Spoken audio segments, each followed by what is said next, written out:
I am Alara. I am 26 years old. And just 3 short weeks ago, I came incredibly close to having my left leg surgically amputated. It was absolutely not because of the initial physical accident.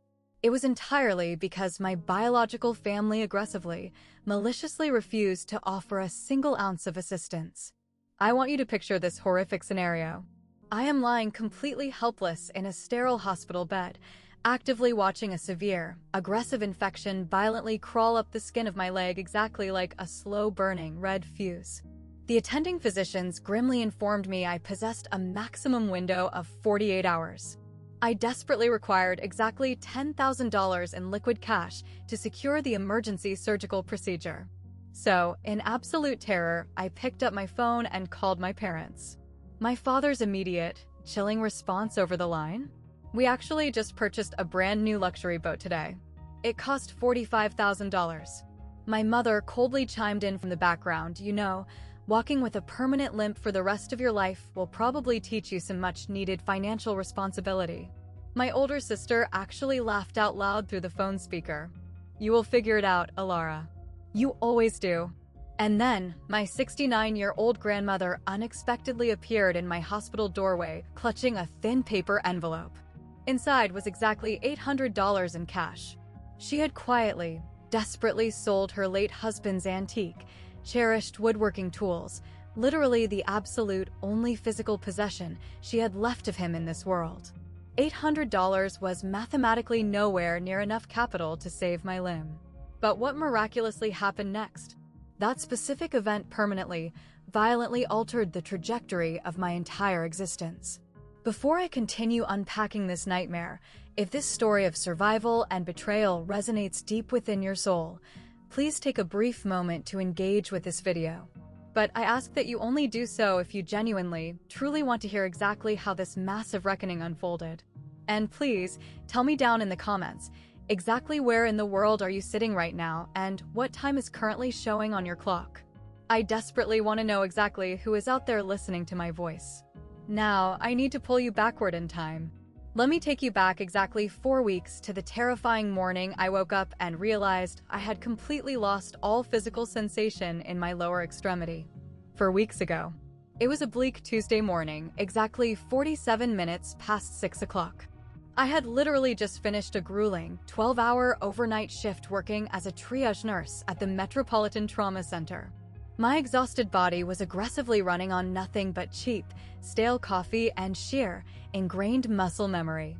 I vividly remember peeling off my contaminated medical scrubs, collapsing heavily onto my cheap mattress, and desperately thinking I would sleep like the dead until noon. I violently woke up at exactly 9 o'clock in the morning with my left calf feeling exactly as if it were engulfed in invisible flames. Exactly 5 days prior, I had taken a relatively minor spill while riding my bicycle home from the hospital. It was absolutely nothing cinematic or dramatic. I simply hit a hidden pothole at an awkward angle and heavily scraped my leg against the rough asphalt. I meticulously cleaned the wound with medical-grade antiseptic, applied a sterile bandage, and immediately moved on with my life. Emergency room nurses simply do not possess the luxury of time to baby every microscopic scratch they endure. But now, looking down at my exposed leg in the morning light, I felt my stomach violently drop toward the floorboards. The wound was an incredibly angry, pulsing shade of crimson. It was massively swollen, radiating intense physical heat to the touch. And there was a distinct, terrifying streak, a thin, jagged, bright red line aggressively crawling upward toward my kneecap, looking exactly like a lethal warning sign written directly into my own flesh. I intimately, clinically knew exactly what that specific symptom meant. Every single trained medical professional does. Severe, rapidly advancing cellulitis, highly likely progressing into systemic, fatal sepsis. I frantically grabbed my phone and dialed my senior coworker, Sarah. She answered on the very second ring. Sarah, I urgently need you to look at a photograph of something, I stated, my voice trembling. I immediately transmitted the image. Silence hung heavily on the line for 10 agonizing seconds. Then, Alara, you need to get yourself back to the ward immediately. Absolutely do not attempt to drive yourself. Call an emergency transport unit if you have to. It is incredibly severe. That aggressive red tracking line, if the infection successfully breaches your lymph nodes, we are looking at a massive, systemic blood infection. You clinically know this. I absolutely did know. I had personally witnessed dozens of patients tragically lose their limbs to aggressive infections that started looking exactly like this. I had physically held their trembling hands and whispered hollow comforts while the surgical teams prepped the operating theater for a brutal amputation. I lived entirely alone. I possessed no roommate, absolutely no romantic partner, and zero extended family located anywhere nearby who would actually bother to pick up a phone call at 9 in the morning on a Tuesday just to check on my well-being. So, defying protocol, I aggressively drove myself back to the hospital, obsessively monitoring that creeping red line in my rearview mirror, utterly terrified that it might visibly advance while I wasn't looking. Dr. Harrison, the attending surgeon, absolutely did not attempt to sugarcoat the grim reality. The bacterial infection is incredibly aggressive and fast-moving, he explained, his face a mask of clinical seriousness. We absolutely must surgically intervene within a 48 to 72-hour window. If we fail to do so, we are realistically looking at severe osteomyelitis, a deep bone infection. At that critical juncture, surgical amputation becomes a highly probable, unavoidable reality. I offered a slow, terrified nod. I had watched this exact horrific movie play out 100 times before, just absolutely never as the starring patient. The emergency surgery, I managed to whisper, my throat completely dry. What is the estimated financial cost? He visibly hesitated. Medical professionals universally despise discussing the financial mechanics of survival.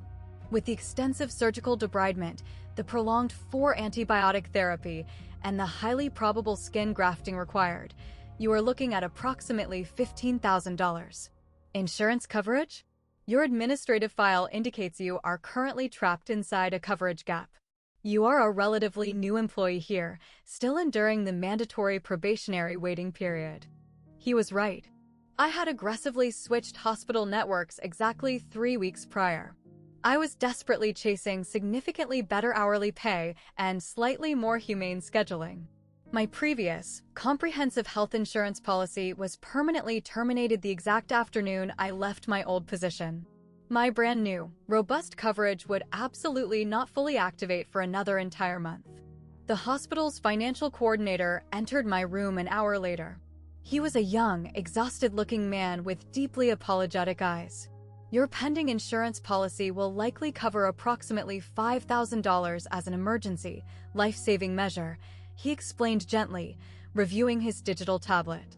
That unfortunately leaves a remaining balance of roughly $10,000 that must be paid entirely out of pocket. $10,000. I currently possessed exactly $4,800 sitting in my savings account. It was literally every single spare penny I had aggressively scraped together over the past 2 years to aggressively pay down my crushing student loan debt. Do you offer emergency payment plans? I pleaded, my voice cracking. We can certainly attempt to structure an arrangement post-operation, he replied softly. But hospital policy strictly dictates we require a massive, significant portion of the capital up front before they will even authorize scheduling the operating room. I stared blankly up at the sterile ceiling tiles. The harsh fluorescent lights buzzed loudly, sounding exactly as if they were maliciously mocking my poverty. $10,000. 48 hours on the clock. My terrified mind instantly raced to the one, singular place I had aggressively trained it never, ever to go. My biological family. I had absolutely not initiated a phone call home in over 2 agonizing months. Not since my father had violently screamed at me over the phone for missing my older sister Victoria's extravagant, lavish engagement party hosted at some elite coastal resort, simply because I was scheduled for a mandatory, life-saving trauma shift that I absolutely could not trade with another nurse.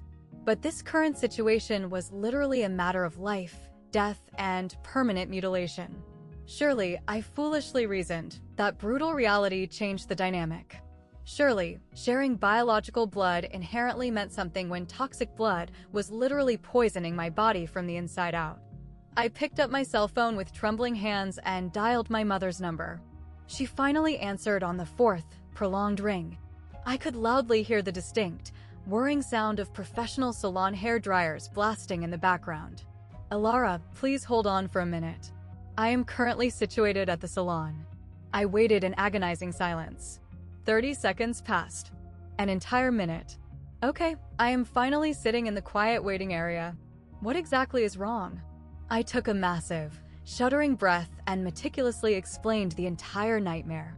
The bicycle accident, the aggressive infection, the impending surgery, the $10,000 I desperately lacked, and the terrifying 48-hour countdown I was racing against.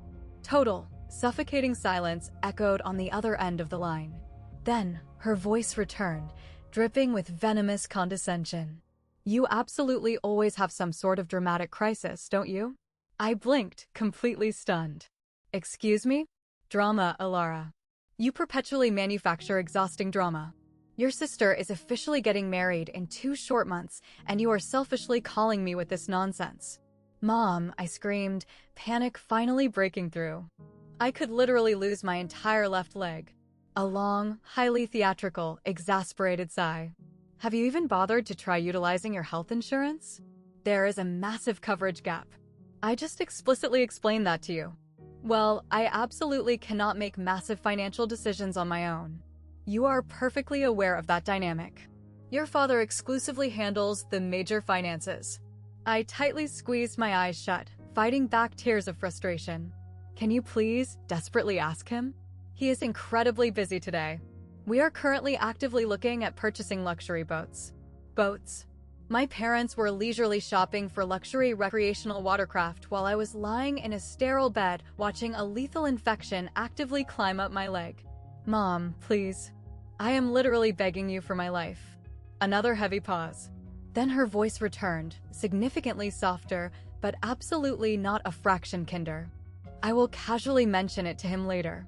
But Clara, you desperately need to learn how to handle your own adult problems. You are 26 years old. I am perfectly aware of exactly how old I am. Are you genuinely aware? Because you are pathetically calling your mother begging for cash exactly as if you were still a careless college student. Before I could even formulate a response, she aggressively added, "Oh, and Victoria's official, formal engagement gala at the country club is scheduled in exactly 2 weeks. Please try to actually make an effort to attend this time." The line went dead with a sharp click. I sat entirely paralyzed in the hospital bed, the silent phone still aggressively pressed against my ear, listening to absolutely nothing but the hum of the monitors. That entire night, I barely managed to sleep for a single minute. It was absolutely not because of the searing, radiating pain in my infected leg, but entirely because of the sheer terror of what I knew I absolutely had to do next. I had to call my father. I aggressively dialed my father's private number the very next morning. The aggressive swelling in my leg had visibly increased by another terrifying half-inch overnight. He answered the phone on the very first ring. "Your mother informed me that you called her yesterday." "No, hello. How are you feeling, Clara?" "No, I heard you were trapped in the emergency room." "Just cold, clinical business." "Dad, I desperately need your financial help. I urgently need $10,000 to secure the surgery, or I might literally."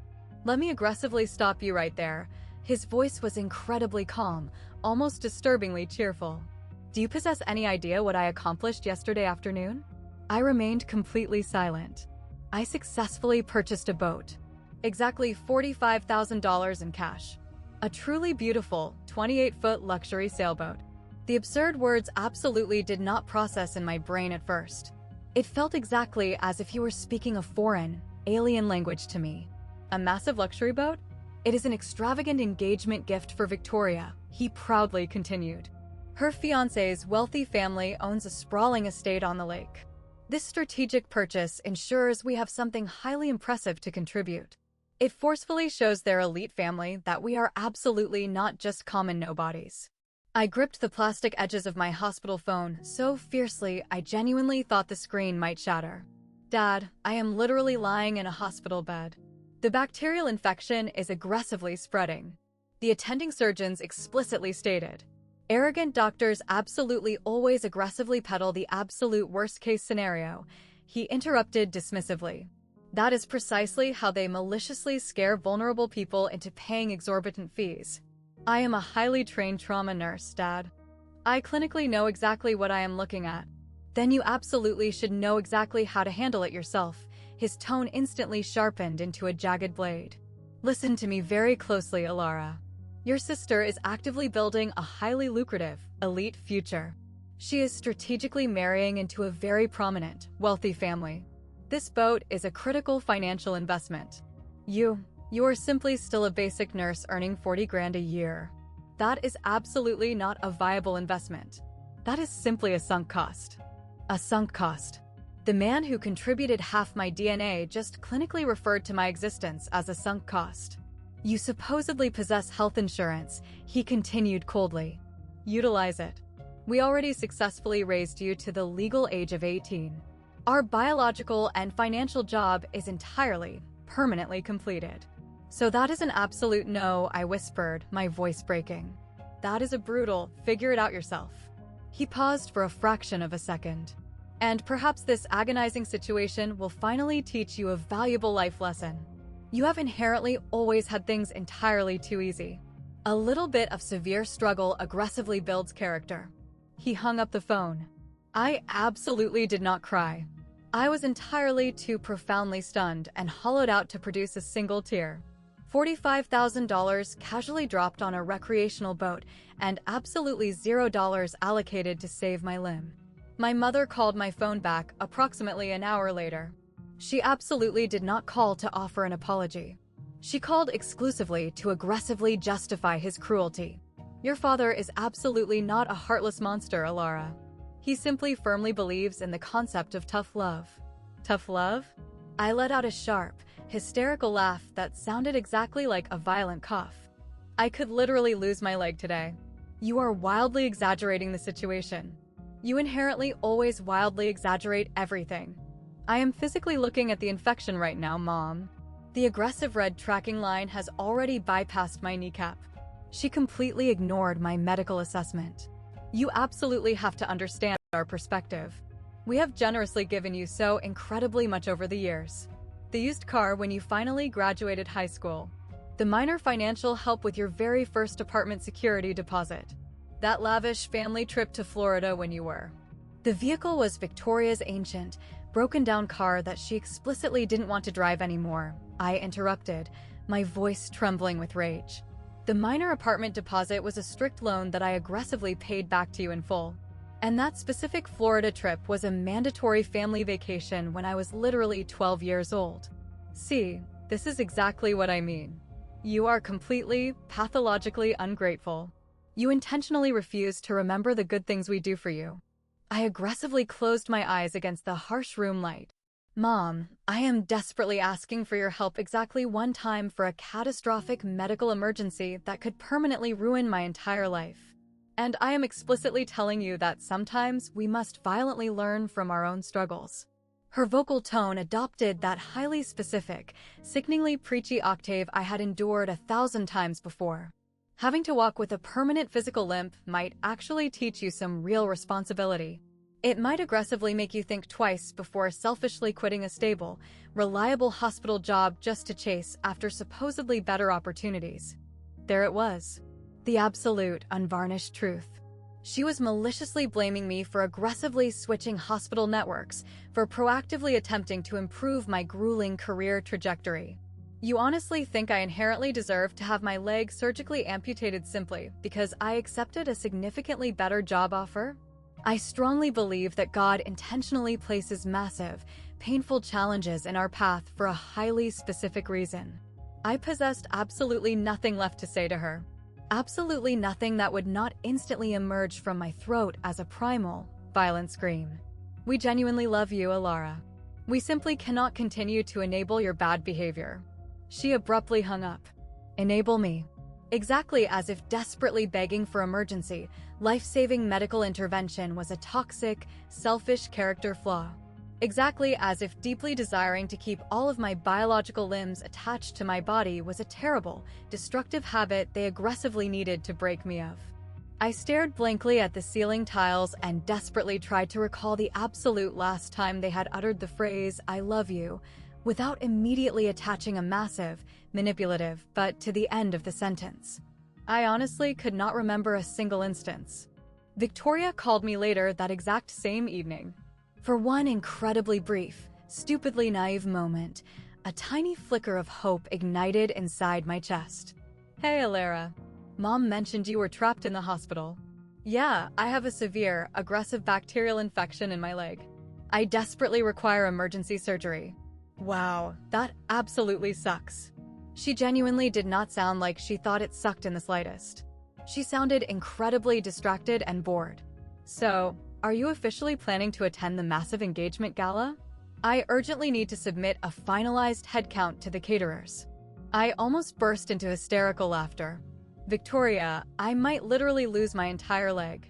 I have absolutely no idea if I will even possess the physical ability to walk by the time your party occurs."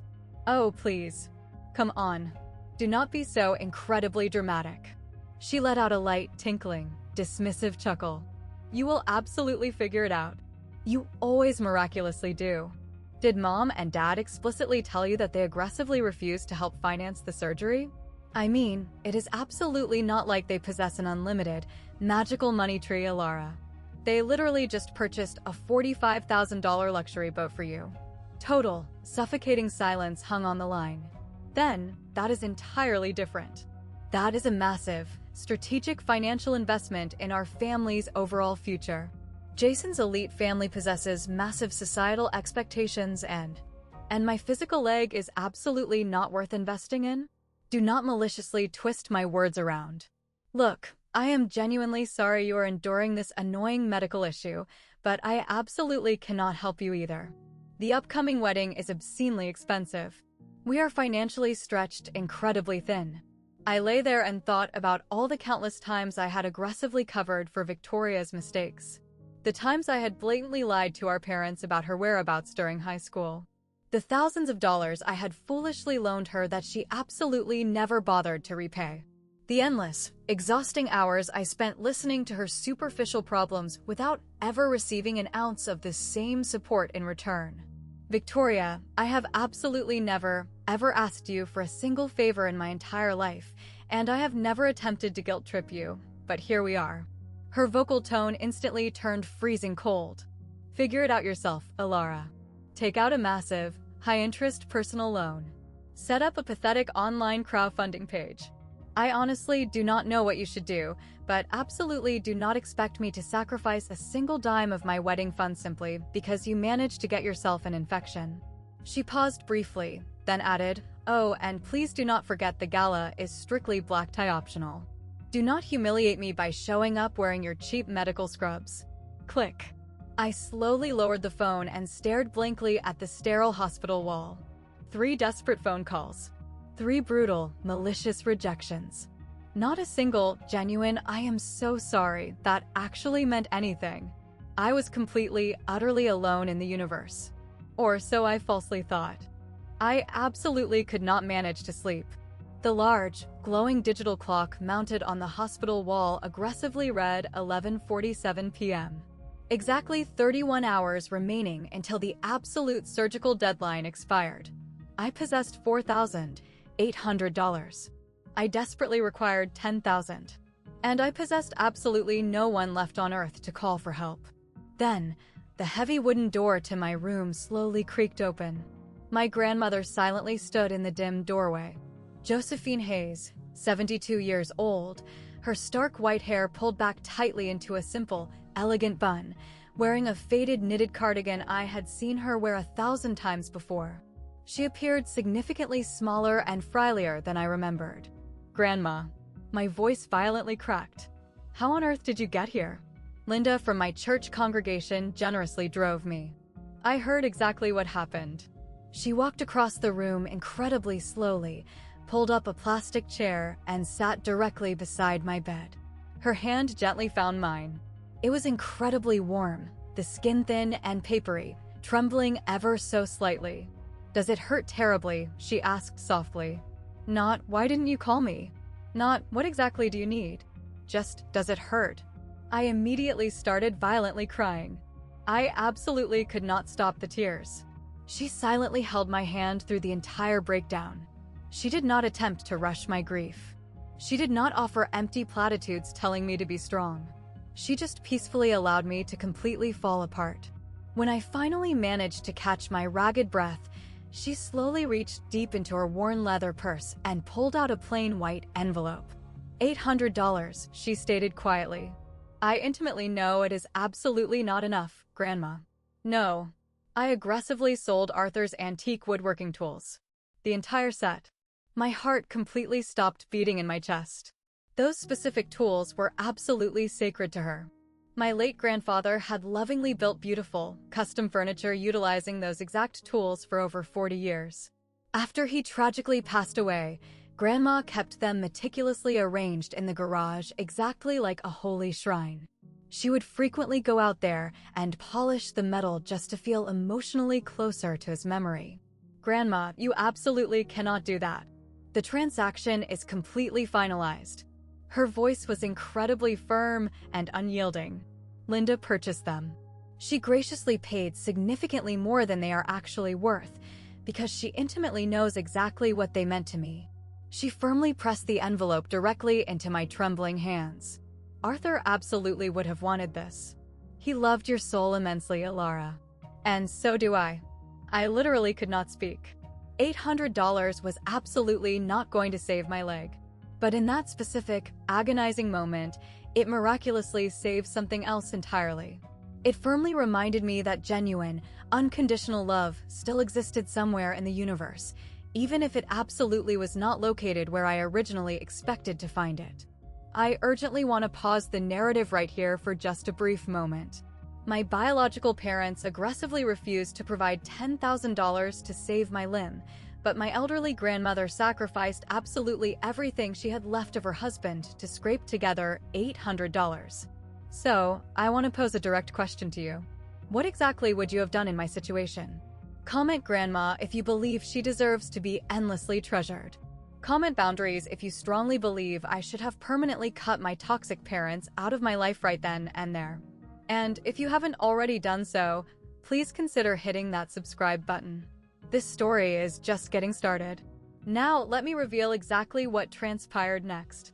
I held the thin envelope exactly as if it might physically dissolve if I gripped it too fiercely. Grandma, exactly who did you sell them to? We can aggressively buy them back. I absolutely cannot let you sacrifice this. Linda Martinez from my congregation. Grandma gently patted my trembling hand. She has had her eye on Arthur's beautiful tools for years. She desperately wanted to learn the craft of woodworking after her own husband passed away. Linda Martinez. I vaguely recognized the name. She owned and operated a small, highly successful consignment shop located downtown and dealt heavily in rare antiques and second-hand goods on the side. She and Grandma had been close friends for decades. Did she explicitly ask you why you were suddenly selling them? Grandma's sharp eyes met mine, incredibly steady and completely unapologetic. I explicitly told her the absolute truth. I told her that my beloved granddaughter desperately needed emergency surgery, and her wealthy parents aggressively refused to provide a single dime of help. My stomach violently dropped. Grandma, what? You absolutely should have fabricated a lie. She offered a small, dismissive shrug. Linda explicitly asked me direct questions.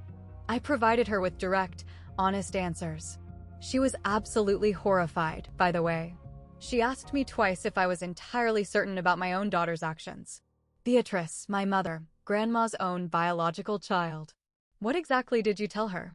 I explicitly told her Beatrice has completely, tragically forgotten exactly where she came from.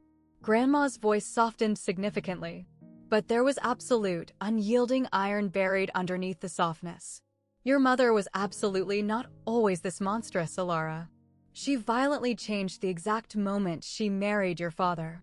Amassing wealth became absolutely everything to her. Projecting a flawless societal image became everything. Familial love became entirely transactional and conditional. You are genuinely not embarrassed that the community knows the truth? Embarrassed? She almost let out a genuine laugh. I am profoundly, deeply heartbroken, but I am absolutely not embarrassed. I did absolutely nothing wrong, and neither did you. She fiercely squeezed my hand. The unvarnished truth is absolutely never something that should be hidden in the shadows, sweetheart. If the raw truth makes someone look like a monster, perhaps they should have aggressively made significantly better life choices. I lay there and thought about all the countless years I had spent aggressively covering for my toxic family's behavior. I thought about the endless excuses I had fabricated, the fake smiles I had plastered on my face during excruciating holiday dinners, all while aggressively pretending absolutely everything was fine. Perhaps Grandma was entirely right. Perhaps the absolute truth had been desperately waiting to explode out into the open for a very long time. I just possessed absolutely no idea exactly how incredibly fast the inferno would spread. The very next morning, my cell phone vibrated with an incoming call from a local number I absolutely did not recognize. "Hello, is this Alara Vance?" A man's deep voice asked, sounding incredibly warm and steady. "This is Pastor David Sterling from the Grace Community Fellowship. I am a very close friend of your grandmother." I slowly sat up in my hospital bed, deeply confused. "Yes, this is Alara. I recently heard about your horrific medical situation," Linda informed me. "And, well, devastating word travels incredibly fast within our tight-knit congregation." He paused for a moment. "Your grandmother has been an absolute, unwavering pillar of our community for over 4 decades. She has selflessly guided more local families through devastating hardships than I can possibly count. And right now, it seems like it is finally time for our community to actively help her family in return." "I am so incredibly sorry," I whispered. "I genuinely do not understand what you mean. We are currently actively organizing a massive financial collection.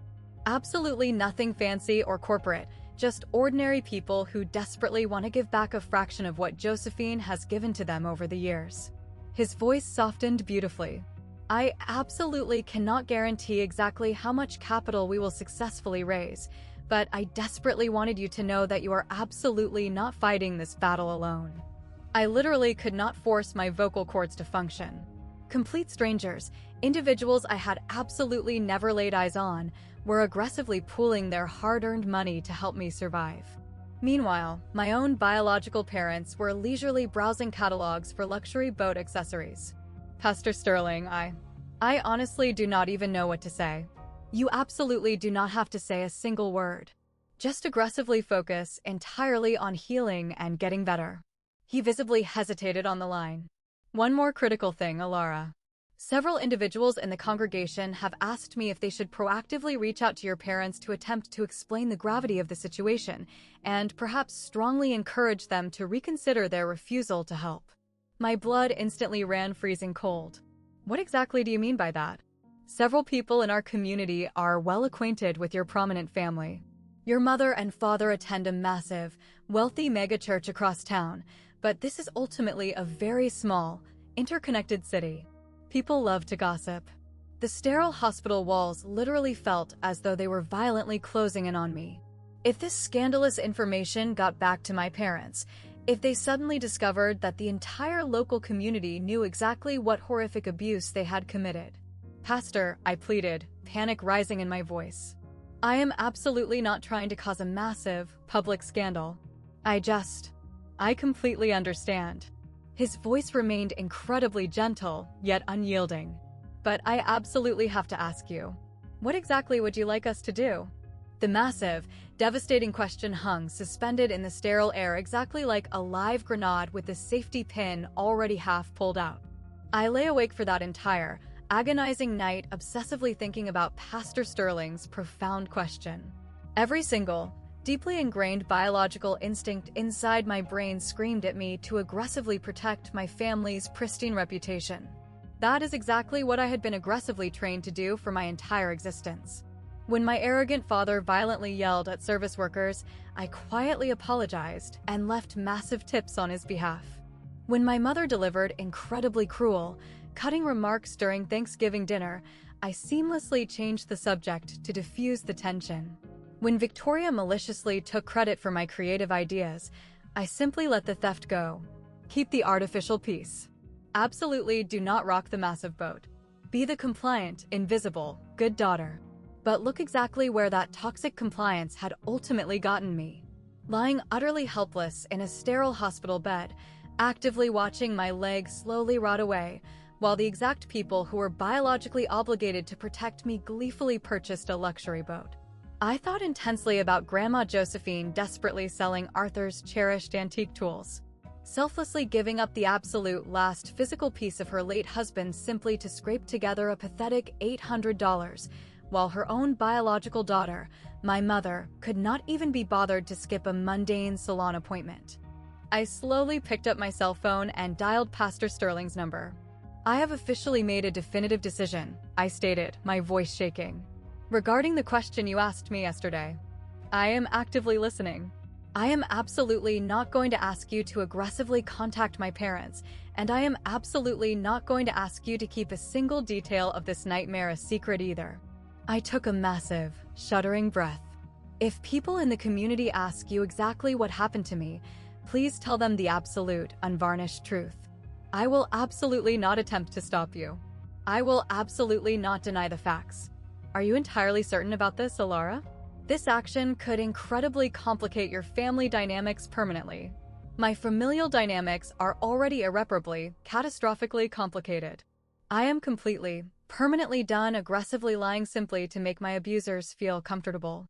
Total, suffocating silence echoed on the line for a long moment.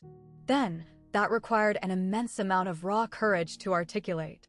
"It absolutely does not feel like courage. It feels exactly like I am simply giving up. Sometimes, aggressively giving up on the exact wrong things is the absolute bravest, most powerful action a human being can execute." I hung up the phone and stared blankly at the ceiling tiles.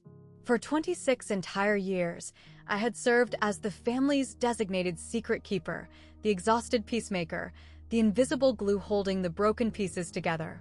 Absolutely not anymore. I did not explicitly ask anyone to aggressively spread the scandalous story. I did not aggressively demand public justice or petty revenge. I simply, finally stopped actively participating in the lie. And that, as it tragically turned out, was significantly more than enough. Exactly 24 hours later, I was prepped for the emergency surgery. The incredible church community had miraculously raised exactly $6,200. Combined with Grandma's deeply moving $800 and my own pathetic $4,800 in savings, I possessed exactly enough capital to cover the hospital's aggressive upfront requirement. The administration grudgingly agreed to establish a brutal payment plan for the massive remaining balance. I finally woke up in the Stark recovery ward with my left leg miraculously still attached to my body. It was heavily bandaged, throbbing with agonizing pain, but undeniably still attached. Dr. Harrison visited my room later that evening. We successfully eradicated the infection just in time. Another 24 to 48 hours, and we would undeniably be having a significantly different, infinitely more tragic conversation. I offered a weak nod, entirely too physically exhausted to formulate words. "You are incredibly lucky," he added, checking my chart. "Absolutely not everyone possesses a community network that aggressively shows up for them like that." Lucky? I let the heavy word mentally roll around inside my exhausted skull. I was supposedly lucky that complete strangers cared infinitely more about my survival than my own biological bloodline. The very first face I clearly saw when I finally managed to open my eyes fully was Grandma Josephine, still sitting patiently in the exact same plastic chair, wearing the exact same faded cardigan. "Welcome back to the land of the living," she whispered, offering a warm smile. "Did you actually sleep in that terrible chair all night?" "Just a very brief, minor nap. My bones are entirely too old to properly sleep in plastic chairs." I desperately reached out for her fragile hand. "Thank you so incredibly much for absolutely everything. Do not thank me just yet. You still have grueling months of intensive physical therapy ahead of you." She gently patted my arm. "Oh, by the way, I proactively called your mother. I explicitly informed her you were safely out of surgery." My heart instantly plummeted to the floor. "What exactly did she say?"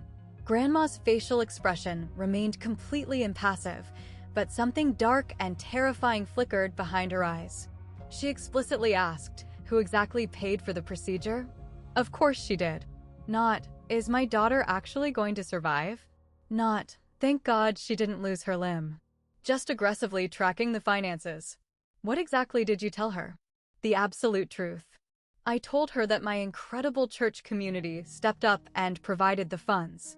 That complete strangers cared significantly more about her daughter's survival than she did. I waited in terror for the familiar, suffocating guilt to hit me. I waited for that deeply ingrained, toxic urge to immediately call my mother and pathetically smooth things over. It absolutely never arrived. Good, I whispered. And I genuinely, truly meant it. Exactly 1 week following the successful surgery, I was comfortably staying at Grandma's modest house to facilitate my recovery. I endured brutal physical therapy sessions twice a week, attempted slow, agonizing walks around her small garden, and consumed more delicious, home-cooked meals than I had experienced in years. That is exactly when the massive shockwaves finally began to aggressively reach my parents. Grandma walked into the kitchen one sunny morning holding her cell phone exactly as if she were carrying a highly venomous snake. "Your mother has aggressively called my phone," she announced. 5 consecutive times. What exactly did she want? She is absolutely furious. Apparently, someone at her exclusive country club casually mentioned your horrific surgery to her. They explicitly asked if you were recovering well from the near amputation. I slowly set down my coffee mug. How on earth did they discover the details? This is an incredibly small, interconnected city, Clara. And Linda intimately knows individuals who know individuals in those elite circles. Grandma sat down directly across from me at the small table. Beatrice is completely, utterly enraged. She aggressively accused me of intentionally making her look terrible by telling people what transpired. You made her look terrible? She is the exact monster who... I absolutely know exactly what she did. Grandma's voice remained incredibly calm, but possessed an unyielding firmness. And I explicitly told her the exact same thing I will tell you. If the unvarnished truth makes you look like a monster, perhaps you should have aggressively made significantly better life choices. I almost let out a genuine laugh. Almost. Later that exact same day, my cell phone vibrated with a text message from a local number I did not immediately recognize. "Hey, Clara.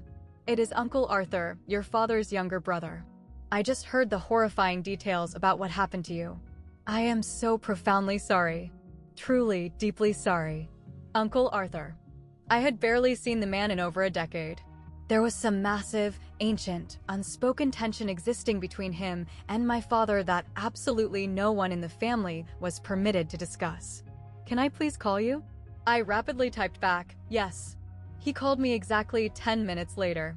"I desperately want you to know," he began, his voice thick with emotion. I possessed absolutely no idea what Richard and Beatrice were maliciously plotting. "Purchasing a luxury boat over funding your life-saving surgery. That is," he aggressively trailed off. "That is absolutely, completely unforgivable. I honestly didn't even know you were actively keeping tabs on our family dynamics. I constantly keep tabs on your mother and on Josephine. She frequently tells me the truth of things." He paused, letting out a heavy sigh. "You are absolutely not alone in this, Clara. I intimately know it probably feels exactly like you are drowning alone, but you are absolutely not." Victoria's extravagant engagement gala finally arrived exactly 2 weeks following my emergency surgery. The invitation explicitly mandated black tie optional attire. The event was hosted at the most exclusive country club in the city, boasting 50 meticulously curated guests explicitly selected to deeply impress Jason's aristocratic family. I was absolutely, officially no longer invited to attend. Victoria had aggressively sent me a callous text message exactly 3 days prior. "If your gross leg isn't completely healed yet, please do not even worry about showing up. We will simply take the professional family portraits without you in them." I remained safely at Grandma's house. We peacefully watched classic cinema and ate buttery popcorn while my toxic family aggressively celebrated entirely without me. But I ultimately heard every single explosive detail about the gala later from Grandma, from Uncle Arthur, and eventually from the specific woman whose mere presence had apparently triggered a massive social earthquake. Her name was Evelyn Thorne. She faithfully attended the exact same church as Grandma, was close friends with Linda and coincidentally happened to be a highly influential founding member of the exact same elite country club my parents frequented. During the lavish cocktail hour, Evelyn confidently approached my mother, wearing a razor-sharp, terrifying smile. "Beatrice, it is absolutely lovely to see you tonight. How exactly is Clara recovering after her horrific emergency surgery?" My mother's face apparently drained of all blood, turning a sickly white. "She is recovering perfectly fine. It was just a highly minor, routine procedure." "Minor?" Evelyn's voice carried clearly across the room. "Linda explicitly informed me that she very nearly had her entire leg amputated.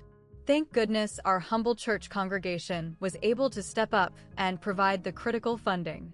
You must be so incredibly, profoundly grateful to them." The affluent guests surrounding them instantly went completely, uncomfortably quiet. My mother offered a strained, painful smile, but according to multiple delighted witnesses, it looked significantly more like a tortured grimace. There were unfortunately some severe miscommunications regarding the medical billing. My mother stated incredibly carefully, choosing her words like a politician. "But yes, we are obviously very grateful for the community's minor support." "Miscommunications?"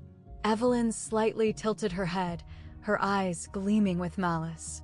"Linda explicitly mentioned that Clara desperately begged her own family for financial help and absolutely could not secure a single dime from any of you." My father abruptly appeared at that exact moment, instinctively sensing the impending social disaster.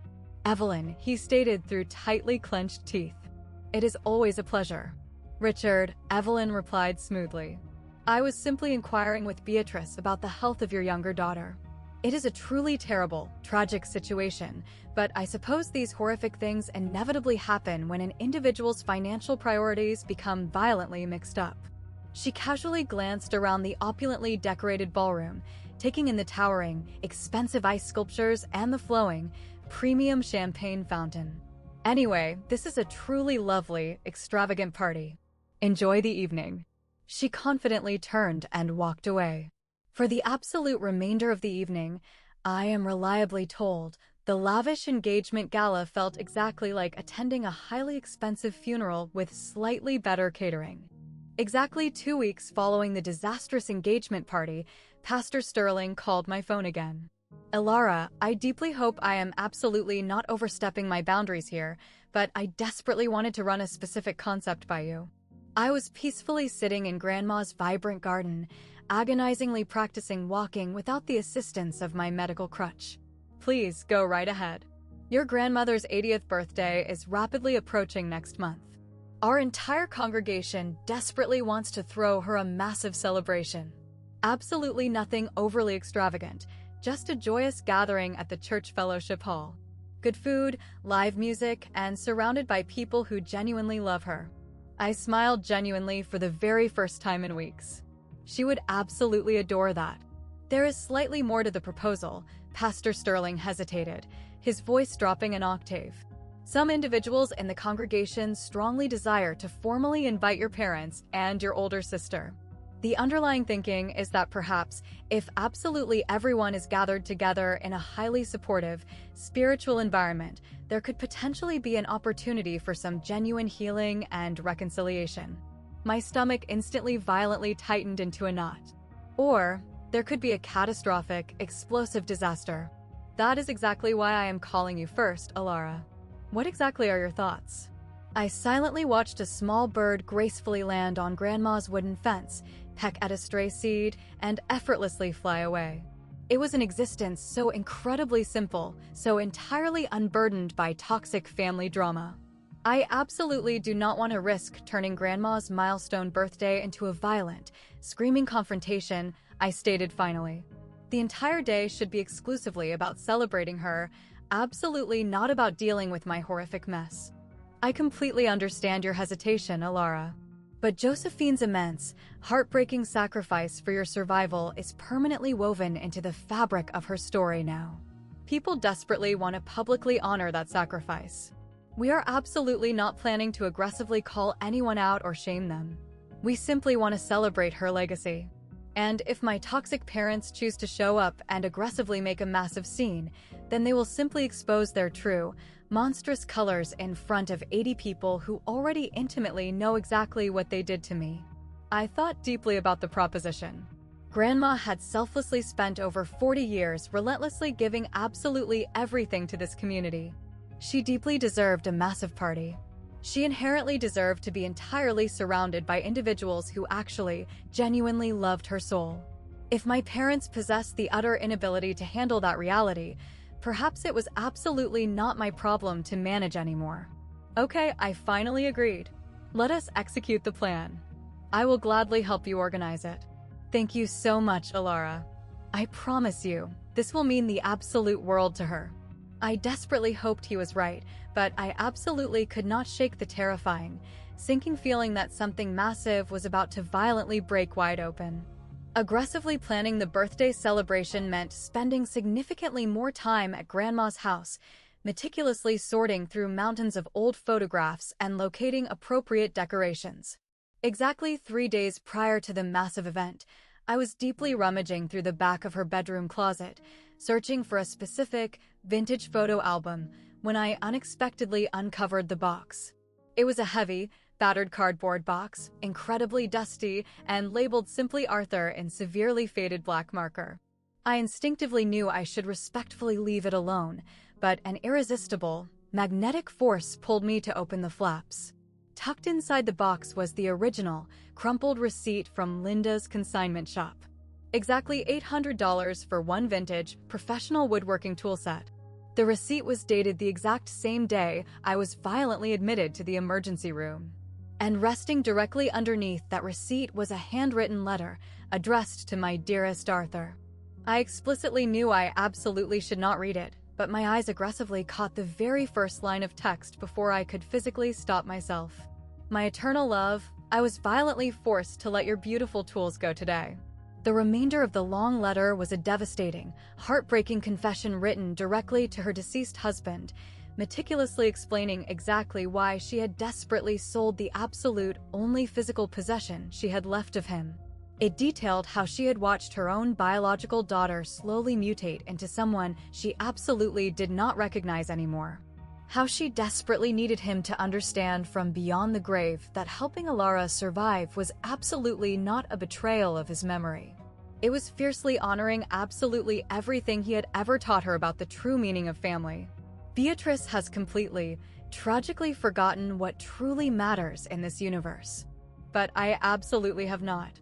And I violently refuse to let our innocent granddaughter pay the ultimate price for her own mother's terrifying coldness. I was violently crying long before I reached the end of the letter.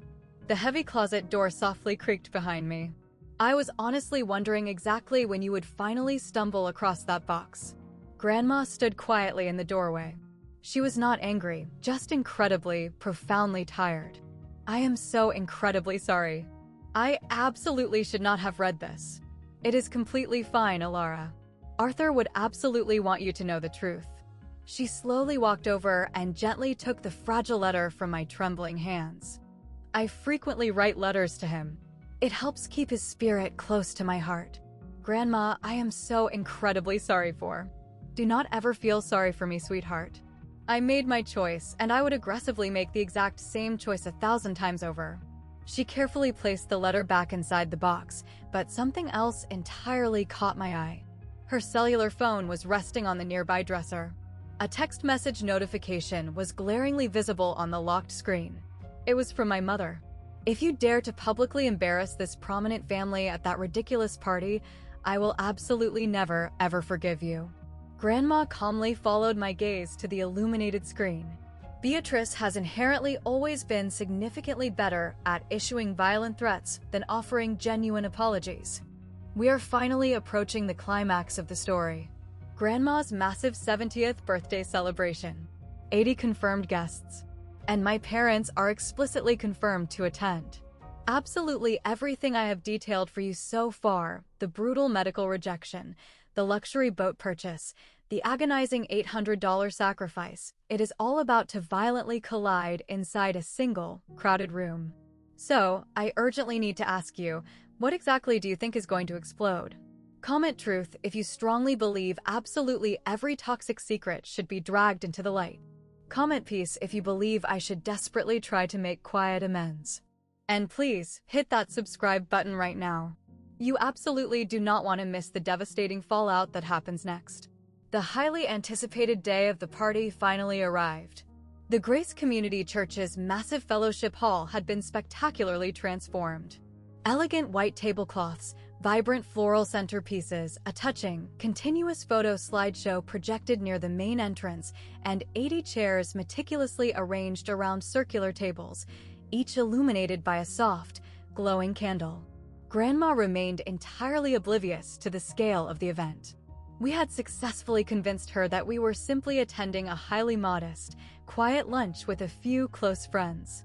The exact moment she walked through the double doors and witnessed the massive, cheering crowd, she abruptly stopped dead in her tracks, her hand violently flying up to cover her chest. "Oh, my absolute goodness," she whispered, her eyes shining. The entire room erupted into deafening, joyous applause. Individuals she had intimately known for decades aggressively rushed forward to embrace her. Former students she had passionately taught, neighbors she had selflessly helped navigate through devastating hardships, church members she had faithfully visited when they were critically ill in the hospital. I stood quietly in the back corner, tears welling in my eyes, watching her face brilliantly light up. This was exactly right. This was exactly how a life should be celebrated. And then, I saw them aggressively walk through the entrance. My father entered first, proudly wearing his expensive navy blazer, the specific jacket he exclusively reserved for highly important, elite occasions. My mother trailed closely behind him, draped in a flawless cream-colored dress, her signature, expensive pearls resting at her throat. Victoria and Jason reluctantly brought up the rear. Victoria looked exactly as if she would rather be enduring a root canal than be present in the room. My father arrogantly surveyed the fellowship hall exactly as if he were critically assessing the value of a commercial property. My mother instantly spotted Grandma and rapidly manufactured a brilliant, artificial smile. "Mother, happy milestone birthday." Grandma accepted the stiff, performative hug with extreme reluctance. "Beatrice, Thomas, I am glad you could both make the time to attend. We absolutely would not miss it for the world." My mother's cold eyes aggressively scanned the crowd, constantly calculating. What an incredibly lovely, quaint little gathering. I remained safely hidden in my corner, but Uncle Arthur suddenly appeared directly beside me. He had aggressively driven over 3 hours just to attend. "Are you emotionally prepared for this impending disaster?" he murmured softly. "Absolutely not." "Good. Neither am I." He gently squeezed my shoulder. "But remember, whatever explodes today, you are absolutely not fighting alone." I silently watched my parents aggressively work the room, forcefully shaking hands, engaging in shallow small talk, and flawlessly performing the exhausting role of a deeply caring, unified family. I bitterly wondered exactly how long the flawless performance would manage to last. Immediately following the lunch service, Pastor Sterling confidently took the microphone. "Friends, before we bring out the birthday cake, I would deeply like to share a few words regarding our extraordinary guest of honor." The noisy room instantly quieted down. Grandma sat awkwardly at the head table, looking visibly embarrassed by the intense, focused attention. Josephine Hayes has been an unyielding pillar of this specific community for over 4 decades. She passionately taught many of your own children. She tirelessly volunteered at our local food bank every single Thanksgiving without fail. She faithfully visited the critically sick, comforted the grieving, and selflessly opened her home to absolutely anyone who desperately needed assistance. The massive digital slideshow began playing, heartwarming photographs of Grandma chronicling the decades, teaching elementary school students, gently holding newborn babies, standing proudly with Grandfather Arthur in front of their very first modest home. I actively watched my mother shift incredibly uncomfortably in her chair when her own childhood photographs unexpectedly appeared on the screen. A young, innocent Beatrice, bright-eyed and genuinely smiling, fiercely hugging her mother at some long-forgotten birthday celebration. The poignant photographs continued. Grandma and Grandfather Arthur working happily together in his dusty workshop. The two of them celebrating their 50th wedding anniversary just mere months before he tragically passed away. And then a highly specific photograph filled the massive screen. A detailed image of the tools. Arthur's cherished woodworking set, meticulously arranged on his weathered workbench. The heavy chisels, the planes, the hand saws. The exact, irreplaceable tools Grandma had desperately sold to save my leg from amputation. Pastor Sterling's booming voice softened significantly. Very recently, Josephine made an incredibly extraordinary, heartbreaking personal sacrifice. She selflessly sold her late husband's absolute most treasured physical possessions simply to help someone she fiercely loved. The entire fellowship hall fell completely, terrifyingly silent. I physically felt dozens of eyes slowly turning toward me and then violently shifting toward my parents. Pastor Sterling continued speaking. She absolutely did not ask for any public recognition. She inherently never does. But today, we desperately want her to know that her profound sacrifice was fiercely seen, and it is deeply honored by this community. Linda Martinez proudly stood up from her chair, struggling to carry a massive, heavy wooden box. "Josephine," she stated, her voice thick with raw emotion. "We absolutely could not allow those sacred tools to permanently leave your family." The entire congregation aggressively pulled their resources together and bought them back for you. This is our collective gift to you. Happy 70th birthday. Grandma's trembling hands violently flew up to cover her mouth. Massive tears streamed endlessly down her aged cheeks. I looked directly at my mother. Her facial expression was carved out of absolute, freezing stone. My mother violently stood up, her wooden chair scraping aggressively against the floorboards. "This is entirely, completely inappropriate," she declared, her shrill voice violently cutting through the emotional silence of the room. "This is a highly private, confidential family matter." 80 heads simultaneously turned to stare at her in shock. Grandma slowly, deliberately wiped her eyes with a tissue. "Beatrice, please sit back down immediately." "No, I absolutely will not sit here while our private family business is aggressively aired out to." She waved her hand dismissively at the crowd, to a room full of absolute strangers. "These individuals are absolutely not strangers," Linda countered quietly. "They're your own mother's deeply loyal community. They are the exact people who aggressively showed up to save your daughter when you explicitly refused to." Massive gasps and furious whispers violently erupted across the hall. "I absolutely do not need to explain my personal financial decisions to you people." My mother's voice rose to a hysterical pitch. "We made completely valid parenting decisions. That is our absolute legal right." An older woman seated in the back row, Evelyn Thorne, boldly spoke up. "Parenting decisions? Your own biological daughter very nearly had her leg surgically amputated. And she absolutely didn't," my mother viciously snapped back. "She is perfectly fine now. Everyone is perfectly fine. So exactly why are we?" "She is perfectly fine exclusively because other, generous people stepped in to help her." This booming interjection came from Uncle Arthur, aggressively stepping forward into the light. "Not you. And certainly not Thomas." My father violently stood up now, his face turning a dangerous shade of crimson. "Stay entirely out of this family's business, Arthur. You have inherently always possessed a massive problem with exactly how I choose to run my household. Somebody absolutely should possess a massive problem with it." Uncle Arthur's voice thundered across the entire fellowship hall. "You explicitly purchased a $45,000 luxury boat the exact same week your own flesh and blood daughter was pathetically begging you for life-saving surgery money. A luxury boat, Thomas. For a pathetic party trick.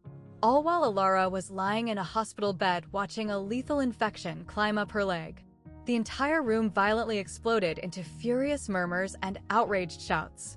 Victoria aggressively tugged at Jason's sleeve, whispering frantically into his ear. Jason's facial expression was entirely unreadable, but his jaw was clenched incredibly tight. My mother violently turned toward Grandma, pure, unadulterated fury blazing in her eyes. "Are you finally happy now, Mother? You have successfully, completely humiliated us in public." Grandma slowly rose from her chair. She was 70 years old, incredibly tiny in stature. But in that specific, explosive moment, she appeared to stand 10 feet tall. No, Beatrice. You completely, utterly humiliated yourselves. I simply finally stopped actively covering for your monstrous behavior. The entire hall instantly went dead silent, and every single pair of eyes slowly, inevitably turned to focus directly on me. My mother violently spun toward my corner. Clara, please, say something to them immediately. Explicitly tell them this is all just a massive, horrific misunderstanding. 80 people silently watched me, breathlessly waiting. I slowly stood up. My healing leg throbbed with intense, sharp pain, but I absolutely refused to reach out and steady myself on the chair. There is absolutely zero misunderstanding occurring here, Mom. Clara, I explicitly asked you for financial help. I meticulously explained exactly what was happening to my body. You coldly said no. We possessed highly valid financial reasons. You possessed a brand new luxury boat. Absolute, crushing silence. I took a deep, stabilizing breath and intentionally kept my voice perfectly steady. I am absolutely not standing here to aggressively list every single horrific thing you have done wrong. I am absolutely not here to seek petty revenge or maliciously make you feel terrible in front of the town. That is absolutely not the kind of person I desire to be. My mother's panicked eyes darted frantically around the room, constantly calculating, desperately searching for a viable exit strategy. But I am also entirely, permanently done pretending. I am completely done aggressively lying simply to make your public image look flawless. I am completely done playing the role of the compliant, good daughter who fiercely guards the toxic family secrets just so absolutely nobody feels uncomfortable. My father aggressively stepped forward, pointing a shaking finger at me. You absolutely do not speak to your mother like. I am absolutely not finished speaking. I met his furious eyes with unyielding ice. You coldly referred to my existence as a sunk cost. You explicitly stated that enduring a massive surgery would successfully teach me a valuable life lesson. And then you deliberately purchased a luxury boat. A boat? While I was lying terrified in a sterile hospital bed, genuinely wondering if I would ever possess the physical ability to walk again. His mouth opened wide, then abruptly snapped shut. Absolutely no words emerged.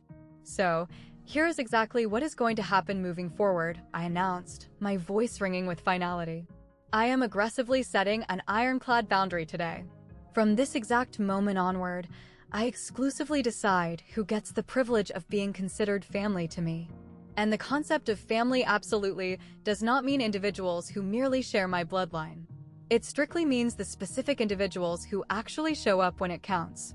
I looked directly at Grandma, at Linda, at Pastor Sterling, at Uncle Arthur, and at all the dozens of unfamiliar faces who had miraculously done significantly more to save my life in one single month than my biological parents had done in 26 years.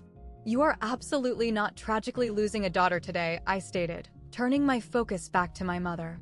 You permanently lost her a very long time ago. I am just finally, publicly acknowledging it out loud. I slowly walked across the room to Grandma and hugged her fiercely, and the entire fellowship hall violently burst into deafening applause. The thunderous applause physically made my mother flinch backward. She frantically grabbed her expensive designer purse and immediately started power walking toward the emergency exit, but Victoria aggressively caught her arm, stopping her. Mom, stop right now. If we flee the venue now, absolutely everyone in this town will talk about us. They are already aggressively talking about you, Victoria. Then absolutely do not make the situation infinitely worse by running. My father stood completely frozen in place, his face a dangerous shade of purple. I had absolutely never, ever witnessed him utterly speechless before. It was an incredibly, darkly satisfying sight. Jason was the highly unexpected, chaotic variable in the equation. He slowly stepped away from Victoria, confidently walked directly across the room toward me. Clara. His voice was incredibly quiet, deeply respectful. I am so profoundly sorry for the horrific trauma you were forced to endure. It is absolutely not your fault. I know it isn't. But I am still deeply, genuinely sorry. He briefly glanced back over his shoulder at Victoria. Something incredibly complicated and dark flickered in his expression. I possessed absolutely no idea about any of this abuse. Victoria frantically called out to him from across the room. Jason, please, come on. We desperately need to leave right now.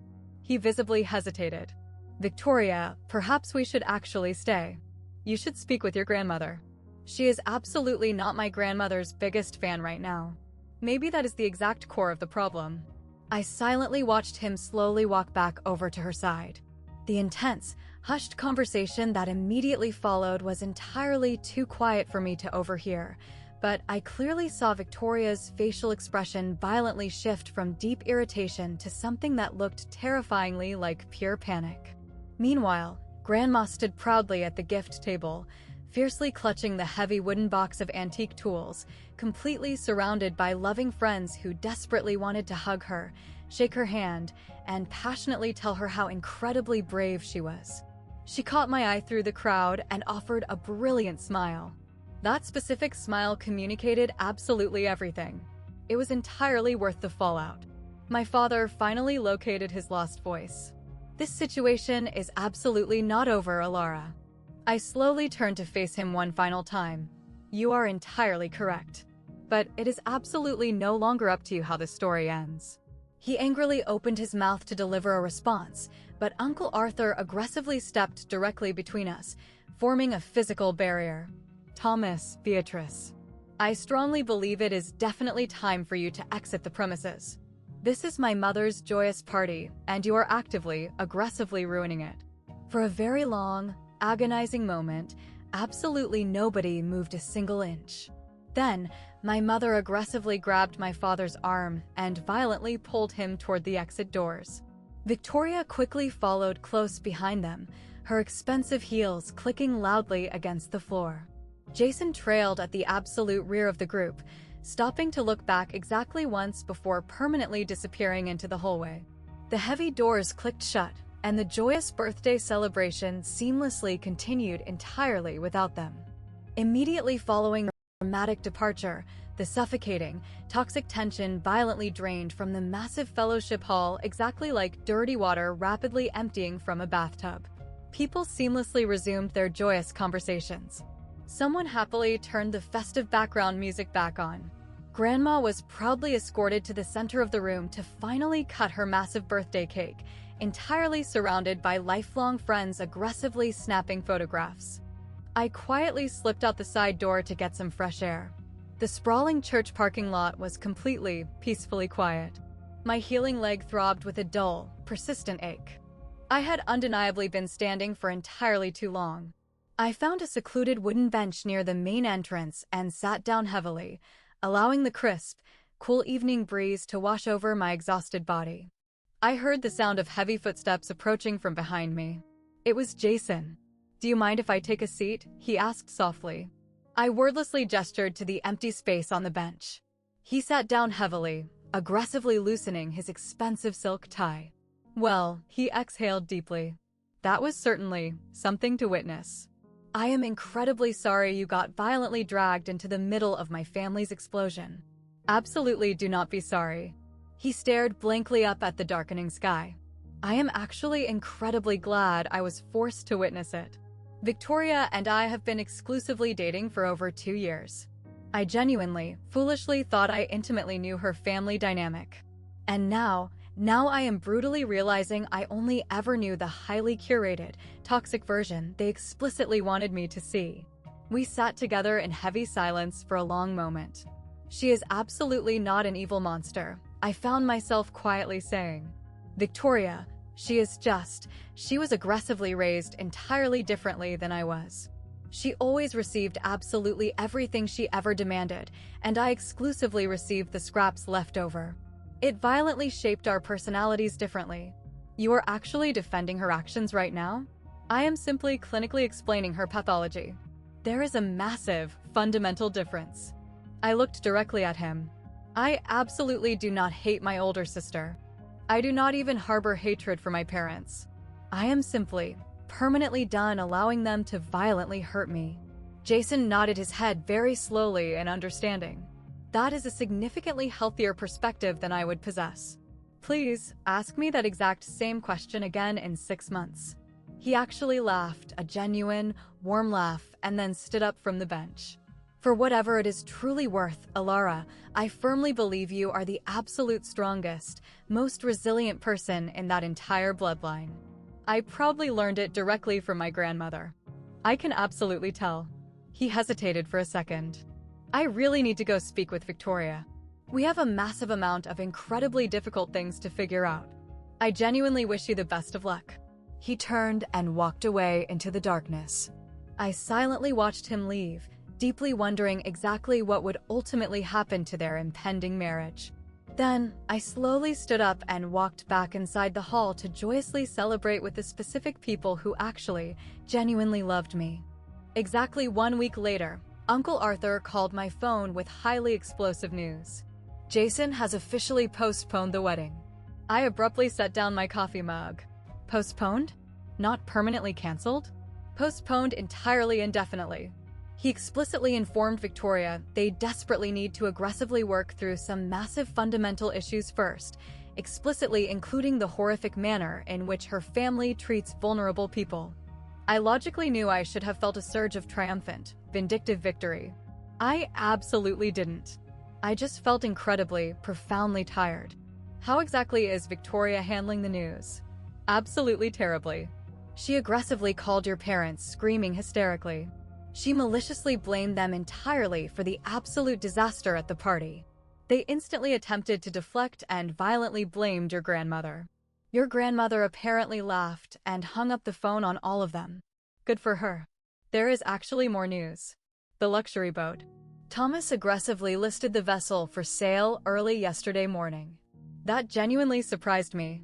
The massive $45,000 status symbol.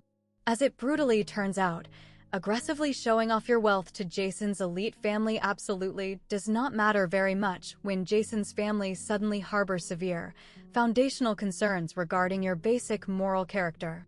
Uncle Arthur's voice was incredibly dry and sarcastic. It is incredibly funny exactly how that works out in the end. Exactly 3 days after that conversation, Victoria called my phone. I almost let it ring through to voicemail, but some dark, lingering instinct, perhaps morbid curiosity, or sheer exhaustion compelled me to finally pick up the call. Are you finally entirely happy with yourself? Her voice was incredibly raw and ragged, exactly as if she had been violently crying for days. No, actually, Victoria. I am absolutely not happy that a single piece of this nightmare had to happen. You aggressively, maliciously ruined my entire wedding. I let the toxic accusations sit in the silence for a long moment. Victoria, I absolutely did not laugh in your face when I told you I might have my leg amputated. I absolutely did not purchase a luxury boat instead of helping to save your life. I absolutely did not continuously lie to Jason's family about exactly who we truly are behind closed doors. So, you are claiming this entire disaster is entirely our own fault. I am absolutely not claiming that. I am explicitly stating that severe consequences are absolutely not an act of petty revenge. They are simply the natural, inevitable explosion that occurs when the unvarnished truth finally comes out. Silence echoed on the line. Then, very quietly, you easily could have kept the entire situation quiet. I certainly could have. I have aggressively kept this family's toxic secrets quiet for 26 entire years. And exactly where did that loyalty get me? She abruptly hung up the phone without offering an answer. I slowly put the device down and stared blankly out the window at Grandma's vibrant garden. I absolutely did not feel triumphant. I absolutely did not feel deeply vindicated. I simply felt exactly like something foundational had finally, permanently shifted in the universe, and I absolutely could not unshift it, even if I desperately wanted to. My mother unexpectedly showed up at Grandma's house exactly 2 weeks later. Absolutely no prior warning. She simply aggressively rang the doorbell on a random Tuesday afternoon. I cautiously opened the door and genuinely almost failed to recognize her. Absolutely no expensive makeup. Her hair was pulled back haphazardly into a messy clip. Her eyes were incredibly puffy and red. Clara, can we please sit down and talk? I slowly stepped aside and allowed her to enter. Grandma was currently out attending her weekly bridge club meeting, which was probably for the absolute best. My mother awkwardly sat on the edge of the living room sofa, nervously looking around the space exactly as if she had never set foot inside the house before. "I desperately want to fix this disaster," she stated. Finally, I sat down directly across from her and simply waited. "Your father and I have been engaging in very long, difficult conversations. This entire, explosive situation has been incredibly difficult and humiliating for absolutely everyone involved." "Yes, Mom. It undeniably has. The extravagant wedding is indefinitely postponed. The entire community is aggressively gossiping about us. Your father has been receiving incredibly hostile, judgmental looks at the golf club." She anxiously twisted her hands together in her lap. "We desperately need to find a way to move past this nightmare as a unified family." "What exactly does moving past it look like in your mind?" Well, she took a deep, shaky breath. "Perhaps you could simply tell the community that there was a massive, unfortunate misunderstanding. That we genuinely offered to help finance your surgery, but you aggressively insisted on remaining independent." Something loosely along those lines.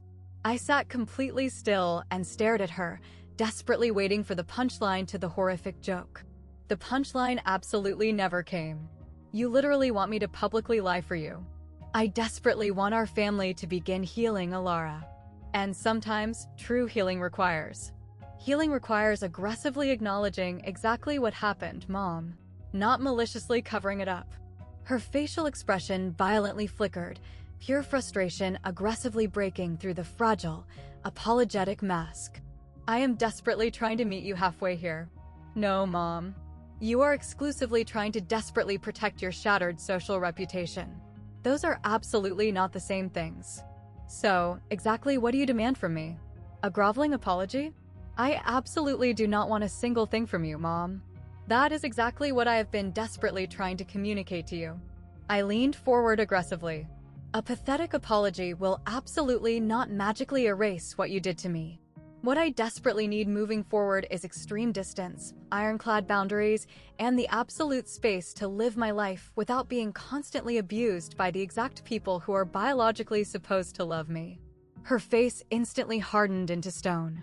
"So that is your final decision? You are aggressively, permanently cutting us out of your life?" "I am aggressively protecting my own survival. If you honestly cannot comprehend the difference between the two, that is exactly the core of the entire problem." She abruptly stood up and left the house without ever saying goodbye. That exact same night, Grandma returned home and found me sitting alone on the dark porch, staring blankly out at absolutely nothing. She slowly sat down beside me, her aging joints creaking softly in the quiet night. "Your mother was here today, wasn't she? How exactly did you know?" I can distinctly smell her cloying, expensive perfume lingering in the air. She offered a faint, sad smile. Her scent has absolutely not changed in 30 years. We sat together in comfortable silence for a long while. She desperately wanted me to publicly lie for them, I finally admitted. She wanted me to explicitly tell the community it was just a massive misunderstanding. Of course she did. Grandma let out a heavy, exhausted sigh. Beatrice has inherently always been significantly more skilled at obsessively managing appearances than facing the unvarnished truth. Were you genuinely surprised when she mutated into this kind of person? Grandma thought deeply about the question. Yes and no. She was absolutely not always this toxic, Alara. When she was a very young woman, she was incredibly sweet, even highly generous. Then, she tragically met your father. Do you actively blame him for the change? I absolutely blame no one. Human beings make their own conscious choices. Beatrice actively chose to violently prioritize hoarding wealth and social status above absolutely everything else in her life. That was entirely her own decision. But she is still your biological daughter. Yes. Grandma's voice softened beautifully. And permanently losing her soul to greed is a profound grief I am forced to carry every single day. But I tragically lost her soul long before this past week. Long before you were ever lying in that hospital bed. I lost her the exact day she permanently stopped viewing human beings as people and started exclusively viewing them as financial investments. I felt hot, heavy tears prick my eyes. I am so incredibly sorry, Grandma. Do not ever be sorry for me. Just be significantly better than she is. She gently took my trembling hand. You currently possess an incredible opportunity that Beatrice absolutely never took advantage of. You can consciously choose to live differently. You can aggressively build a beautiful life entirely based upon genuine love, not cold, calculating ledgers. What if I absolutely can't? What if I inevitably end up exactly like the two of them? She fiercely squeezed my hand. The absolute fact that you are terrified enough to ask that specific question explicitly guarantees that you absolutely won't. We sat together in the darkness until the stars fully illuminated the sky. Later, as I was gently helping her walk back inside the house, she casually mentioned, "Oh, by the way, I officially updated my last will and testament last month." Grandma, please do not even argue with me. Arthur legally receives exactly half the estate. You legally receive the other half. Beatrice legally receives a highly detailed, handwritten letter explicitly explaining exactly why she is receiving a letter. Some brutal life lessons can absolutely only be taught effectively from the grave. Exactly 2 months following the explosive party, I made a massive, life-altering decision. Grandma, I desperately want to officially move in here with you. She slowly looked up from her daily crossword puzzle. You already practically live in this house. I mean permanently. Not exclusively for my physical recovery. I will eagerly pay monthly rent, aggressively help cover the grocery bills, and meticulously take care of your garden. The garden is currently composed entirely of massive weeds. Then I will aggressively weed it. She intensely studied my face over the rim of her reading glasses. You are absolutely not doing this out of a toxic sense of guilt, are you? No, Grandma. I am doing this because this specific house is the absolute only place on earth I have genuinely felt like I had a family in years. Her face instantly softened into a beautiful smile. Then the answer is yes. Of course, you can stay. I successfully returned to my nursing job the very next week. Full, grueling 12-hour shifts at the Mercy General Trauma Ward. The intensive physical therapy had miraculously paid off. My left leg was undeniably stiff and occasionally ached, but it was entirely functional. I would absolutely never run marathons again, but I could confidently walk, stand for hours, and perfectly execute my highly demanding job. My amazing coworkers threw me a massive, joyous welcome back celebration in the break room. Sarah fiercely hugged me so hard I genuinely thought she might fracture my ribcage. We were also incredibly, deeply worried about your survival, she whispered. Really, genuinely terrified. I am entirely okay now, Sarah. You definitely look okay. You look significantly lighter. She was absolutely right. Something massive and suffocating had permanently lifted. It was not exactly pure happiness, but rather the profound absence of a crushing, toxic weight I had carried for so long I had completely forgotten it was not a biological part of my body. My daily life slowly settled into a beautiful new rhythm. Fulfilling work, consistent physical therapy, quiet dinners with Grandma, and weekend woodworking lessons in the dusty garage utilizing Arthur's reclaimed, antique tools. My hands were slowly, patiently learning exactly what his hands had intimately known for decades. I unexpectedly received an elegant wedding invitation in the mail. Victoria and Jason had officially rescheduled their ceremony. I silently placed the cream-colored envelope onto the kitchen table and actively forgot about its existence for 3 entire days. When Grandma eventually noticed it, she asked quietly, "Are you planning to attend the event?" I honestly do not know. What exactly do you suggest I do? I picked up the heavy invitation. It featured elegant, sweeping script, exactly as if absolutely nothing catastrophic had ever occurred. I desperately want to stop feeling so incredibly angry all the time, I admitted softly. And I am honestly not sure if attending this wedding helps me achieve peace, or just aggressively makes the anger significantly worse. Then simply wait to make a decision until you are completely, emotionally ready, not a single second before. I shoved the invitation deep into a kitchen drawer. I would deal with that decision significantly later when I was actually ready. Exactly 3 weeks prior to the rescheduled wedding date, Victoria called my phone. I almost let it immediately roll to voicemail, but something deep inside me, perhaps morbid curiosity or sheer, unadulterated exhaustion, compelled me to finally answer the call. "Victoria, Alara. Her voice sounded incredibly different. Significantly smaller. Highly subdued. Can we please talk for a few minutes? I am actively listening. A heavy, loaded pause. Then I genuinely owe you a massive apology. I silently waited for her to continue. Jason and I have been aggressively attending couples therapy. Intensive counseling. It was entirely his non-negotiable idea, but I finally agreed to go. And we have been deeply discussing an incredible multitude of issues, explicitly including you. Me? The therapist directly asked me to truthfully describe our sisterly relationship, yours and mine.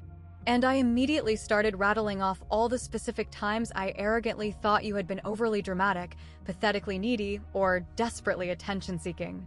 And the therapist just sat there, looked me dead in the eye, and quietly asked if I had ever, for a single moment, considered the possibility that my perspective was entirely, fundamentally wrong. I slowly sank down onto the edge of my mattress. I absolutely did not possess an answer to that question, Victoria continued, her voice trembling. I have absolutely never been forced to possess an answer. I was inherently the good one, the highly successful one, the golden child who executed everything perfectly.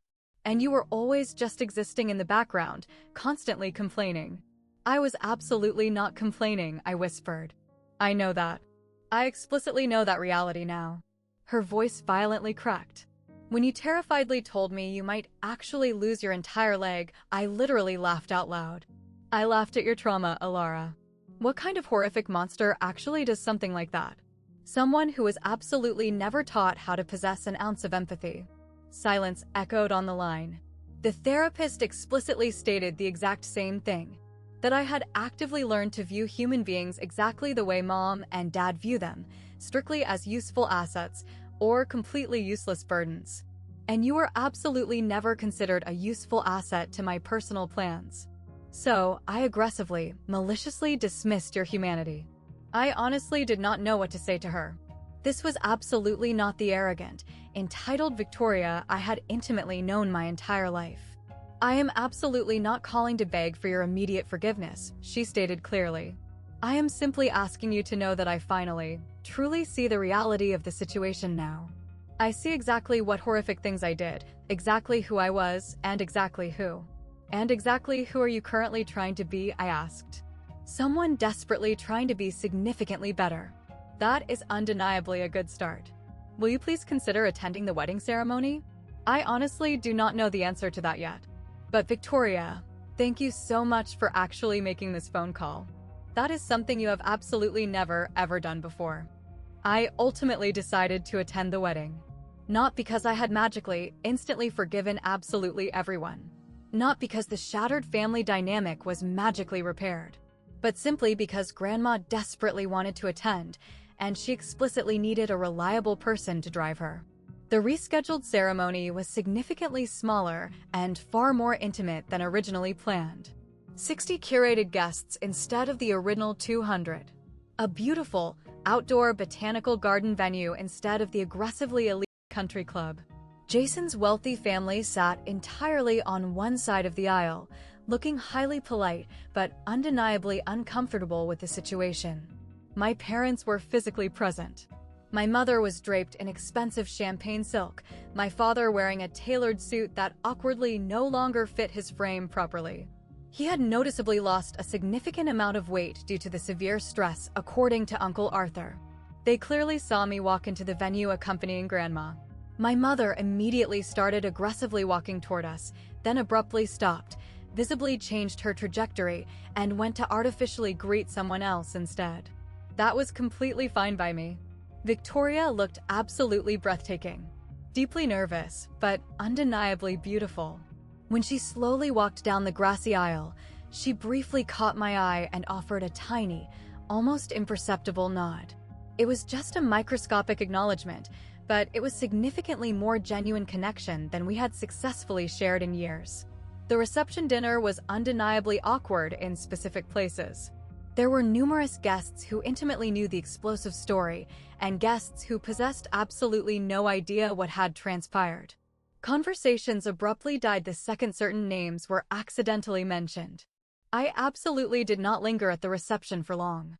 I shared exactly one dance with Uncle Arthur. I politely ate a single slice of wedding cake. I gently hugged Grandma when she finally admitted she was entirely exhausted. As we were quietly preparing to exit the venue, Victoria miraculously caught me near the main doors. "You actually decided to come. I explicitly told you I might." She smiled. It was absolutely not her old, arrogant, highly polished, performance-ready smile. It was something infinitely softer and more genuine. "Thank you so incredibly much for granting me this chance.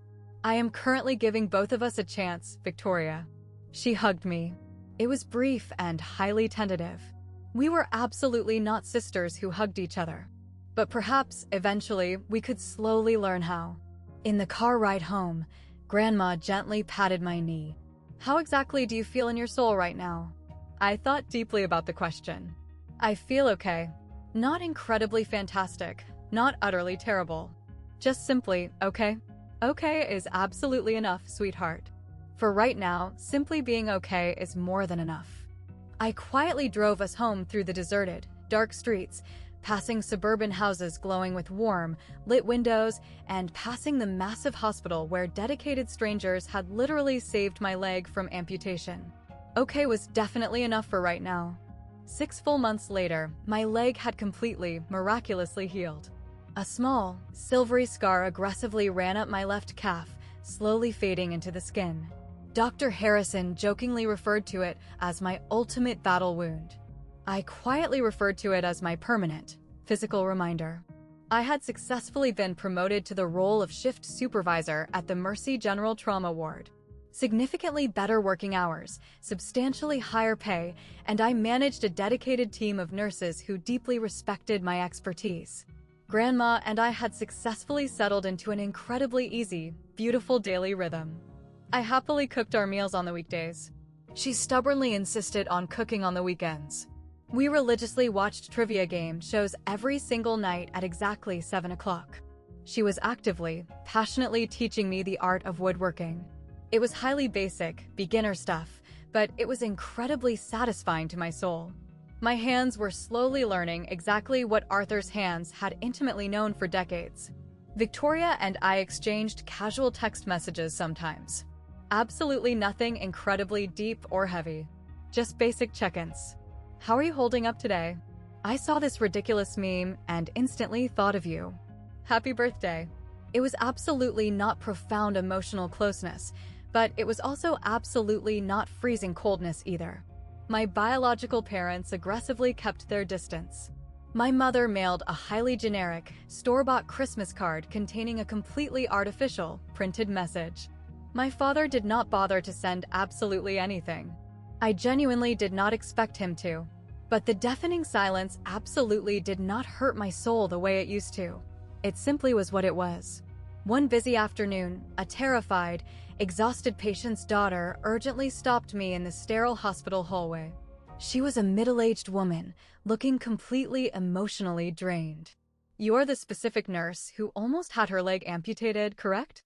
I heard your incredible story from someone who attends your church." I instantly braced myself for the incoming judgment. Yes, that is me. My own biological mother is aggressively cutting me completely off financially. She absolutely refuses to help pay for her own grandchildren's critical medical bills. She claims enduring the severe hardship will build their character. She let out a dark, bitter laugh. Does that specific, toxic rhetoric sound remotely familiar to you? Entirely too familiar. How on earth did you possibly manage to survive the betrayal? I thought deeply about her question for a moment. I finally stopped desperately waiting for them to magically transform into the people I needed them to be. And I actively found the people who already were exactly what I needed. She nodded her head slowly, absorbing the advice. Did it aggressively hurt your soul to finally let them go? It hurt agonizingly every single day at first. Then it slowly hurt less. And now, it hardly hurts at all. I gently placed a reassuring hand on her trembling arm. You are absolutely, 100% allowed to aggressively choose your own survival. Even over your own family. Especially over family members who actively refuse to choose you back. She profusely thanked me and confidently walked away with her shoulders held slightly straighter. That was the exact moment I unequivocally knew that the absolute hardest part of my journey was permanently over. Before I officially conclude this narrative, I desperately want to share a profound psychological realization I have learned about my biological family, about my own soul, and perhaps about human nature itself. My father aggressively grew up in crushing, terrifying poverty. I am talking about wearing threadbare, hand-me-down clothes and relying entirely on government food stamps at the grocery store. He violently clawed his way up into the comfortable middle class through sheer, unadulterated force of will. And somewhere along that brutal, exhausting journey, his brain mutated to view absolutely everything in the universe exclusively through a cold, financial lens. His children were absolutely not innocent human beings to be nurtured. They were highly calculated, strategic investments. Victoria was the incredibly promising, high-yield stock option. I was the disappointing, underperforming asset he desperately wanted to liquidate and cut loose to mitigate his losses. That psychological explanation absolutely does not excuse the horrific things he did, but it logically explains the twisted architecture of his cruelty. My mother possessed an entirely different pathology. She grew up in a remarkably warm, loving home, Grandma Josephine's home. But the exact moment she married my father, she slowly, willingly adopted his toxic, transactional worldview. Adopting his cruelty was infinitely easier than aggressively fighting him. It was infinitely easier than constantly questioning his authority. By the time I was brought into the world, she had completely, tragically forgotten exactly how to love a human being without attaching massive, impossible conditions to the affection. And Victoria, she was the tragic, inevitable product of both their pathologies. She was aggressively raised to believe that fundamental human worth was exclusively derived from visible achievement. That unconditional love had to be constantly, violently earned through public success. She absolutely never developed basic empathy, simply because absolutely no one in that house ever bothered to teach it to her. She aggressively dismissed my existence because I was deemed less than in the absolute only twisted metric that mattered to her survival. As for my own culpability in this disaster, my ultimate, fatal weakness was glaringly obvious. I blindly spent 26 entire years desperately trying to earn the love of individuals who had already permanently decided I was absolutely not worth the investment. I tragically confused suffocating silence with genuine peace. I foolishly thought that if I just tried infinitely harder, accommodated their cruelty more, and swallowed my own excruciating pain quietly, they would eventually open their eyes and truly see my value. They absolutely never would have. That is absolutely not a failure of my relentless effort. It is a catastrophic failure of their human capacity to love. If any part of this dark narrative sounds uncomfortably familiar to you, if you have ever been the chronically overlooked child, the designated family scapegoat, the specific family member who could absolutely never quite measure up to impossible, moving goalposts, I desperately need you to hear me clearly when I say this profound truth. You are absolutely not fundamentally broken. You are absolutely not inherently unlovable. You are absolutely not a sunk cost in this universe. Establishing aggressive, ironclad boundaries is absolutely not an act of betrayal against your bloodline. It is the purest, most necessary form of survival. And actively choosing your own well-being, even when it inevitably means permanently losing individuals who share your exact DNA, is the absolute bravest, most heroic action you can ever execute in your lifetime. True family is absolutely not always defined by the specific people you are randomly, biologically born to. Sometimes, true family is the elderly grandmother who ruthlessly sells her most cherished, sacred treasures to save your life. It is the complete strangers who generously donate their hard-earned money simply because they heard your tragic story. It is the fiercely loyal friends who actively show up and hold your hand when your blood relatives cowardly walk away. That is the unvarnished truth of my story. Thank you so incredibly much for walking through the fire with me. If you have made it this far into the video, please consider liking, subscribing, and fiercely sharing this message with someone who might desperately need to hear it today. In the description box below, I have explicitly linked another highly powerful story regarding enforcing boundaries and finding profound healing. Please check it out if my narrative resonated deeply with your spirit. And if you possess a powerful story of your own, a story of setting terrifying boundaries, of violently finding your true, chosen family, please drop it down in the comments section. I would be absolutely honored to hear your truth.